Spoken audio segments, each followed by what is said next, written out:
बिस्मिल्लाहिर्रहमानिर्रहीम। अस्सलामु अलैकुम वरहमतुल्लाहि वबरकातुहू। अज़ीज़ानी मोहतरम, आज हम ज़कात के मसाइल को बयान करने लगे हैं, क्योंकि गंदम की कटाई का मौसम है और हर मोमिन का सवाल आता है कि गंदम की कटाई है और ज़कात किस तरह अदा करनी चाहिए, कितनी अदा करनी चाहिए, जो कि अदायगी भी वाजिब है। लिहाजा इन मसाइल को जानना ज़रूरी था, इसलिए आपकी खिदमत में पेश करने लगे हैं। अज़ीज़ानी मोहतरम, ज़कात जो है वो चंद चीज़ों के ऊपर वाजिब है। ऊँट, गाय, भेड़ बकरी, सोना चांदी, गंदम, जौ, खजूर और किशमिश, इन चीज़ों के ऊपर ज़कात वाजिब है। अज़ीज़ान मोहतरम, ये ऊँट, गाय और भेड़ बकरी जो है ये अब नहीं रहे इतनी मिकदार में कि उनकी शराइत के मुताबिक उनके ऊपर ज़कात लागू हो। वो एक अलग सिस्टम है, इंशाअल्लाह उसको भी बयान करेंगे किस सूरत में गाय भेड़ बकरी के ऊपर ज़कात वाजिब होती है। उसकी शराइत मुख्तलिफ हैं, अब तकरीबन वो शराइत साक़ित हो चुकी हैं और ज़कात भी वाजिब नहीं रही हैं। अगर किसी के यहाँ गल्ला बानी है तो वो भी कम मिकदार में है, उसके बारे में भी इंशाअल्लाह तफसीलन बयान करेंगे।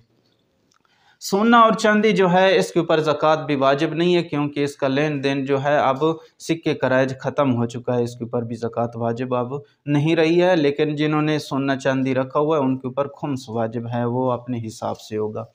गंदम, जौ, खजूर और किशमिश जो है इनके ऊपर ज़कात वाजिब है और एक ख़ास मिकदार में इनके ऊपर ज़कात वाजिब अदा की जाती है। जब ये गंदम और जौ, खजूर और किशमिश अपनी मिकदार पर पहुंच जाएं और खुश्क हो चुकी हों और खाने और पीने के इस्तेमाल में होना शुरू हो जाएं, तो तब इनके ऊपर ज़कात वाजिब है। अज़ीज़ान मोहतरम, गल्लात 847 किलो हो जाएं, इनकी मिकदार कब वाजिब होती है ज़कात? गंदम, जौ, खजूर और किशमिश जब 847 किलोग्राम हो जाएं तो उस सूरत में इनके ऊपर ज़कात वाजिब होती है। इसके अलावा अगर इससे कम हों, 847 किलो से कम हों, तो फिर ज़कात वाजिब नहीं है।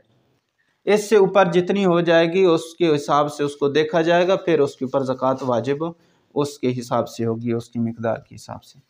मुफ्त पानी से 10%, अगर मुफ्त पानी इस्तेमाल किया गया हो, नहरों का या फिर सैलाबी दरियाओं वगैरह का पानी या फिर बारिश का पानी इस्तेमाल किया गया हो, तो फिर उस सूरत में 10% ज़कात देना वाजिब है। यानी 100 मन हो जाए गंदम तो फिर 10 मन जो है वो ज़कात निकालना वाजिब है। और अगर मेहनत के साथ पानी इस्तेमाल किया गया हो, यानी ट्यूबवेल के ज़रिए से या पैसों से ख़रीदा गया हो, तो फिर उस सूरत में 5% उसकी ज़कात निकालना वाजिब है। यानी 100 मन गंदम हो जाए तो उसमें से 5 मन जो गंदम है वो ज़कात निकालना वाजिब है।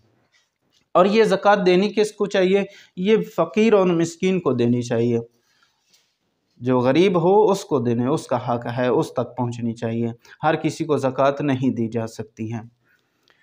हाँ, इसकी ज़कात की आप कीमत भी दे सकते हैं। गंदम की, अगर गंदम नहीं देते हैं तो गंदम की कीमत दे दें, ये भी ज़कात की अदायगी में से शुमार होगा। बाज़ मोमिनीन सवाल करते हैं कि खर्च निकालने से पहले ज़कात देना चाहिए या बाद में देनी चाहिए।